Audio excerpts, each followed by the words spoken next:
시작. 너희는 더욱 큰 은사를 사모하라. 내가 또한 가장 좋은 길을 너희에게 보이리라. 아멘.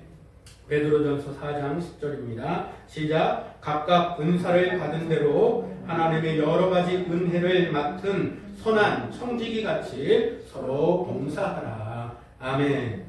오늘 말씀은 두 가지 다 은사에 대해서 말씀을 하는데, 하나님의 은사를 선물로 받읍시다 라고 하는 말씀의 제목으로 함께 우리 은혜를 나누기로 합니다. 우리 넓은 들판 위에 혹시 펼쳐진, 자주는 아닌데 조건이 딱 맞을 때에 생겨나는 아름다운 광경을 볼 때가 있어요. 무지개가 딱 펼쳐지거나 아니면 그러한 어떤 석양이 질 때, 노을이 막 지는 그때에 아주 찰나의 순간에, 어떤 순간에 말이에요. 얼마나 아름다운지 우리가 그걸 보면서, 야, 저기 무지개 떴어! 라고 하면서들 환호를 하죠. 빛이 참 아름답고 화려해요. 7가지 색이 쫙 펼쳐지니까. 그래서 어떨 때는 무지개가 2개 떴다 하면 쌍무지개가 떴다 하고 하죠. 그 조건이라는 게 다른 게 아니라 햇볕이 비쳐야 돼요. 그리고 거기에 이 수증기가 쫙 뿌려지는 그런 조건이 탁 맞춰질 때에 생겨납니다. 근데 이게 특징이 하나 있어요. 뭐냐면 금방 사라진다는 거예요. 금방 사라져. 참 보기가 아름답고 화려하고 어디 비할 수 없을 정도로 비단보다 더 아주 곱다라고 하는 그런 말이 참 어울리는 그게 무지개인 것 같은데, 특징이 그래요. 아름답고 확실하게 아름다운데 애석하게도 금방 사라져버리고 흔적도 남기지 않고 없어진다는 게 특징이라는 거예요. 가서 잡아보고 싶어도 그 기회가 흔치 않고 잡을 수도 없죠. 아름다운 빛깔이 오고 가는 구름으로 그게 얼로 사라지는 건지, 물론 과학적으로 증명하려고 하면 그 조건이 없어져서 사라진 거다라고 얘기할 수 있겠습니다만, 우리가 여하튼 우리에게 주어진 성경적으로 보면 무지개는 무엇에 대한 언약입니까? 내가 다시는 물로써 심판하지 않겠다 라고 하는 말씀의 언약으로 주신 증표다라는 것을 우리는 성경에서도 찾아볼 수가 있죠. 그래서 우리는 때때로 그렇게 우리 무지개를 볼 때마다 아름답다만 그냥 그치는 것이 아니라 믿는 사람들은 하나님의 언약이 있었지 라는 것도 탁 떠올리게 되죠. 그래서 참 그런 면에서 아름답다라는 말이 어울리는 것 같아요. 근데 하늘에는요, 무지개색만 아름다운 것이 아니라 그 외에도 그냥 자연스러운 하늘색도 아름다울 때가 얼마나 참 많이 있는지 모릅니다. 아무튼 우리에게 이렇게 아름다운 수많은 아름다움을 허락해 주신 하나님을 우리는 늘 언제나 찬양하고 또 찬미해야 될 줄로 믿습니다. 그러면 우리가 이런 무지개 아름다움을 통해서도 변하는 햇빛과 내리는 부슬비로 되어져 있는 이런 조건, 이런 것들을 다 차치하고라도 우리도 혹시 우리 그리스도인들도 우리의 성품 가운데 무지개같이 혹은 금방 사라지지 않을 그런 믿음으로 우리는 잘 품성을 길러가고 있는가? 하나님 분명히 잠깐 있다가 사라지는 무지개도 주셨지만 여전히 있는 그 하늘도 색도 주셨던 것들을 볼 때에 우리에게 바라시는 것은 잠깐 반짝했다가 사라지는 것, 그거를 원하시는 것이 아니라 조금 좀 맹숭맹숭해 보여도, 좀 여러 가지 색깔이 없다 할지라도, 다채롭지 않다 할지라도 오래 지속하고 계속되어지는 그리스도인들의 품성을 원하시지 않을까도 생각해 봅니다. 그런 면을 볼 때에 우리 그리스도인들은 그 품성이 덕이 되고, 이 품성이 하나님의 아름다운 것으로 영광 돌려드리는 그러한 모습으로 우리는 또한 삼아야 될 줄로 믿습니다. 나를 드러내고 나를 뽐내려고 하는, 나 이런 사람이야 라고 드러내려고 하는 것이 물론 품성이라는 말에는 그거는 어울리지 않는 말이긴 합니다만, 품성을 잘 길러진 사람들은 그렇게 된다는 거죠. 그래서 우리들 예전에들 많이들 썼던 말입니다만 이금저가 고개를 숙인다 라고 했었던 것처럼 우리가 정말 예수를 닮은 예수의 심장을 가지고 사는 사람들이 그리스도의 덕을 끼치는, 그래서 그 품성으로 아름다움을 더욱더 드러낼 때 내가 드러나고 내가 나타나지는 것이 아니라 하나님의 영광이 드러나지고, 이것을 그냥 잠깐 있다가 사라지는 그런 반짝반짝 이런 거가 아닌 지속되어지고 영속되어지는 것으로 우리는 또한 바라고 소망해야 될 줄로 믿습니다.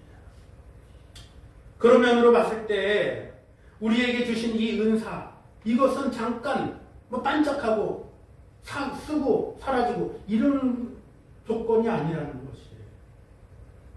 오늘 고린도전서 12장 31절 말씀을 보면 너희는 더욱 큰 은사를 사모하라. 내가 또한 가장 좋은 길을 너희에게 보이리라 라고 했다라는 점. 그런 점을 본다고 한다면 우리들은 그 은사를 반짝하고 쓰고 그냥 좋을 때만 잠깐 꺼내 쓰고 잊어버리는 그런 형태가 아닌, 정말 소중히 우리는 그 품성을 잘 길러가고 모래 위에 썼다가 지웠다가 하는 그런 것이 아닌 바위 위에 새기는 것이 되도록 우리는 해야 될 줄로 믿습니다. 우리의 신앙이 따라서 그냥 사상누각이 아니라 공중에 그냥 에어 글씨 쓰는 것처럼 공중누각이 아니라 위선자의 나무와 볏짚과 나무토막을 불살라버린 그러한 재료로 쓰는 그런 것이 아니라 우리가 그리스도의 사랑의 뿌리를 받고 그리스도의 말씀의 털을 두고 우리는 자라나고 든든하게 서고 굳세어지는, 우리가 정말 사랑으로 참되게 서야 될 줄로도 믿습니다. 그것이 우리가 구해야 될 열심이지 않을까라는 점이에요. 바로 그것을 사모할 때에 하나님은 우리에게 더 큰 은사를 주실 줄로 믿습니다. 왜요? 있는 자에게, 충성한 있는 자에게 토하여 주기 때문에 그 법칙이 성립되는 것이에요. 따라서 우리에게는 무엇이 필요합니까? 열심과 사모함이라는 것이 필요하다는 것이에요. 따라서 우리가 굳게 터를 정하고 우리는 모든 살아가는 그곳이 하나님의 말씀을 터전 삼고 살아가지는, 내가 받는 그 땅이 하나님의 귀한 땅이 되어지도록 우리가 그렇게 기도함으로 열심을 구하는 모습이 되어야 되겠다는 것입니다. 이러한 마음과 이러한 열심으로 나아가는 자들은 지옥의 열풍도 쓰러뜨리지 못합니다. 세상의 폭풍도 우리를 넘어뜨리지 못해요. 우리를 삼키려고 그냥 담벼드는 그러한 어떠한 폭풍도 우리를 도저히 삼킬 수가 없게 될 줄로 믿습니다. 어떤 사람이요? 예수의 사랑으로 뿌리 박은 사람, 예수의 사랑에 털을 두고 자라나려고 하는 사람, 예수의 사랑으로 참되려고 열심을 구하는 그 사람은 세상이 삼키지 못한다는 거예요. 그러나 반대로 이러한 것에 대한 예수의 사랑의 열심을 품지 않고 예수의 사랑으로 우리가 뿌리를 내리지 않으면 그 반대의 결과가 나오겠죠. 조금만 으르렁 거려도 무서워서 떨고 움츠러들고, 그게 뭐예요? 옛적 생활로 다시 돌아가는 그런 못난 모습이란 말이죠. 우리는 누가 건지셨습니까? 예수 그리스도께서 피값으로 우리를 사망 권세의 소나기로부터 건졌어요. 그러니 이제 우리는 더 이상 겁낼 이유가 없다는 것입니다. 그런데 어떤 일이, 왜 그런 일이 일어나는 거예요? 예수의 사랑에 뿌리를 박지 않았기 때문에 그런 일이 으르렁거리는 소리가 들릴 때에 움츠러드는 거예요. 분명히 나는 건져지고 그곳에 이제 그 사망의 소나기에서 있지 않는데도 말이죠. 우리는 굳센 믿음이 하나님의 축복임을 믿고 나아가시기를 주님의 이름으로 간절히 축원합니다. 다른 게 축복이 아니라 이 믿음 지키는 것. 이 믿음도 굳세나 주가 지켜주신다 라고 했었던 이 믿음 말이에요. 이 굳센 믿음이 축복이 되는 줄로 믿습니다. 말씀 속에서 나타나는 수많은 사도들이 바로 이러한 말씀에 굳게 섰기 때문에 예수의 사랑이 전에는 안 그랬다가 성령을 받고 성령으로 거듭나지고 새로워지고 나니까 성령으로 말미암아 예수의 사랑이 뭔지 진짜를 알고 나니까 어떻게 되겠어요? 그들은 고통이 두렵지 않았어요. 왜 안 두렵겠어요? 그러나 그 고통과 고난과 두려움을 이길 만한 믿음으로 그들이 성장하게 하신 줄로도 믿습니다. 그래서 그들은 이 땅에서의 잠깐의 고난받는 것을 차라리 더 견디겠다라고 그 대단한 각오들도 하지 않았을까 싶습니다. 강한 바람이 우리에게 불지 않으면 어떤 면에서는 우리가 또 강해질 수도 없습니다. 언젠가 한번 말씀드린 것처럼 바람이 분다고 그걸 원망하면 내가 강해질 수 있는 기회가 박탈당하는 거예요. 어떤 면에서. 그러니 우리는 그것 때문에 원망하거나 우리가 불평할 것이 아니라 부는 강한 바람을 우리는 잘 견디고 이겨나갈 수 있도록 우리가 구할 것은 무엇이라고요? 열심. 하나님께 구하는 기도의 열심으로 우리가 강하여질 수 있는 기회 얻음을 하나님 앞에 감사하는 저희들이 되어야 되겠습니다. 그런 나무가, 그런 사람이 어떤 세파에도 어떤 폭풍에도 흔들리지 않는 거예요. 혹 흔들리더라도 뽑히지 않는 거예요. 그런 사람들은 바로 예수의 흔적이 몸에 새겨졌기 때문에 그 흔적으로 말미암아 그 무엇도 그를 흔들 수가 없는 것입니다. 그리스도인들이 굳셈을 얻게 되는 것 바로 이러한 이유 때문이라고 말씀드렸습니다. 그러니 우리는 시련과 인생의 폭풍 속에서 두려워할 것이 아니라 굳게 뿌리를 내는 방법을 아는 이 방법대로 우리가 든든히 서야 될 줄로도 믿습니다. 시련이 닥치고 폭풍우가 닥치면 닥칠수록 어디에 더 뿌리를 내려야 된다고요? 예수의 사랑에 하나님의 말씀에 더 뿌리를 내려야 된다는 것입니다. 시련의 회오리바람이 막 몰아칠 때에 두려워서 떨 것이 아니라 사망 권세를 이기신 폭풍우도 잠잠케 하신 예수의 능력을 기억하면서 나의 주 예수님 이라고 우리는 함께 그 예수의 능력을 바라고 오직 하나님의 세찬 훈련에 동참되어지는 축복으로 채우는 기회 삼아지는 우리가 되시기를 간절히 축원합니다. 우리 얼마 전에 추석이 있었죠. 이 추석 명절에를 흔히들 많이 하긴 하는데 선물들을 주고받기도 하고 오랜만에 만난 자손들이나 조카들이나 들에게는 용돈을 주는 기회를 또 삼기도 합니다. 이렇게 절친한 그 이웃들과 함께 또 선물을 조그만 소소한 선물을 또 나누기도 하면서 추석의 의미를 더욱더 풍성하게도 하는 명절을 우리가 얼마 전에 추석을 지냈어요. 그래서 이런 추석을 보면서 우리끼리만 서로 이렇게 아는 사람들끼리만도 중요한데 그 안에서 또 추석 되면 고향에 못 가서 고향에 혹은 갈 수 없는 곳에 있는 사람들 혹은 일가 친척이 아무도 없는 그런 사람들의 모습들도 우리가 또 보게 됩니다. 그리고 매체를 통해서 그들에게도 조명을 좀 비춰야 되지 않겠냐라고 하는 시사를 하기도 하죠. 그러면서 우리가 다른 때는 사는 게 바빠서 잘 못 살피다가도 그런 때 한 번씩 생각해서 아무 일가 친척 없고 연줄이 없는 어디 기댈 데 없는 그런 사람들을 우리가 한 번씩 생각하고 찾아가기도 하는 그런 기회도 삼는 것 같기도 합니다. 할 수 있다고 한다면 그런 기회만이 아니라 다른 때에도 조금 더 우리가 관심을 가지면 좋지 않을까도 생각해 봅니다. 아무튼 왜 선물을 정성껏 준비하죠? 선물을 주는 기쁨이 있기 때문에 주고 싶은 마음이 있고 그 사람한테 이런 선물 주면 참 좋아하겠다. 이 사람한테 이런 선물을 하면 얼마나 좋아할까, 기쁠까. 그리고 주면서도 내 마음이 어때요? 흐뭇해요. 흐뭇하고 기쁘고. 주면서 짜증나지 않잖아요. 혹시 짜증나는 일이 생길런지는 모르겠습니다만 선물을 준비하면서 짜증나지는 않아요.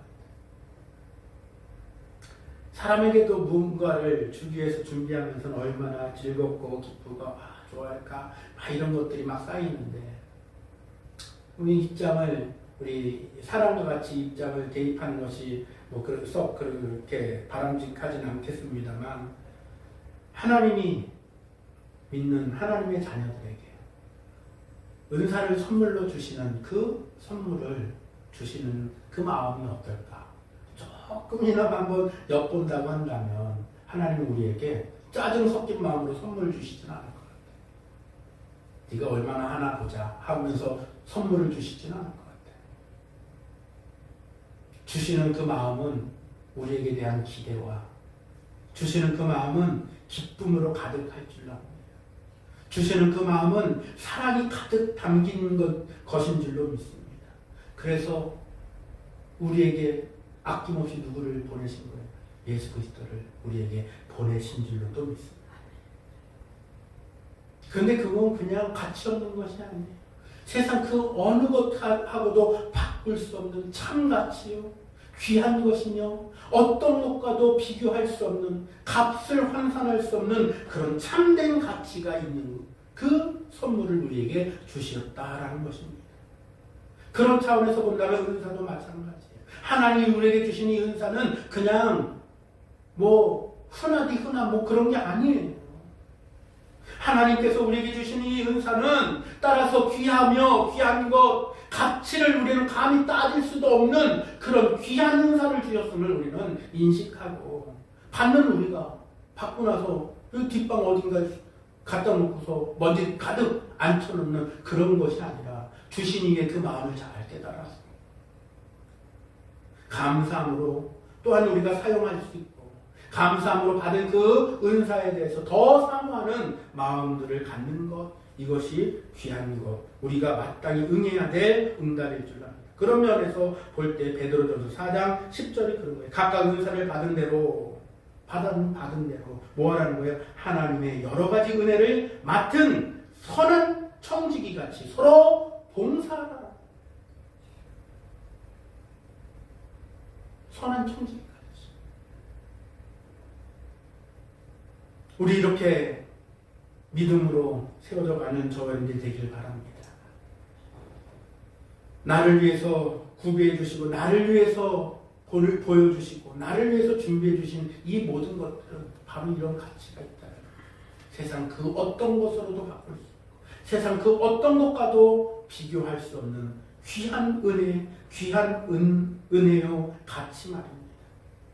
따라서 우리는 믿음으로 하나님께서 주신 또한 그 선물을 기다리면서 주시겠다 약속했었던 그 선물을 사랑으로 우리는 기다리면서 그 은사를 받을 때에 베드로전서 4장 10절의 말씀을 기억하며 내게 주신 맡겨주신 그것을 우리는 잘 사용하되 선한 청지기의 마음을 가지고 서로 사랑하고 서로 봉사하는 그 마음으로 우리가 함께 사용하면 하나님 기뻐하시지 않을까도 생각해 봅니다. 하나님의 선물은 기다린 자에게 주어진다고 했습니다. 그러니 우리는 기다리지도 구하지도 않는 무관심한 사람이 아닌 선물을 주시겠다라고 했었던 그 말씀을 믿고 내게 어떤 선물을 어떤 은사를 주실까를 사모하고 기다리는 저와 여러분들이 된다면 고린도후서 9장 15절에 있는 말씀처럼 말할 수 없는 그의 은사로 말미암아 하나님께 감사하노라 라고 하는 그 고백이 있어질 줄로 믿습니다. 기도합니다. 사랑의 은혜가 많으신 아버지 하나님, 나를 위하여서 예비하시고 준비하신 그 은사와 선물이 귀하고 귀함을 어떤 것과도 비교할 수 없는 큰 가치가 있음을 다시 한번 고백합니다. 주님, 이 받은 은사, 맡은 은사를 우리들 선한 청지기의 마음을 가지고 서로 봉사하고 사랑으로 서로 섬기는 귀한 일들 가운데 잘 사용할 수 있도록 주님 은혜 허락하여 주옵소서. 감사드리며 우리 주 예수님 이름으로 기도하옵나이다. 아멘.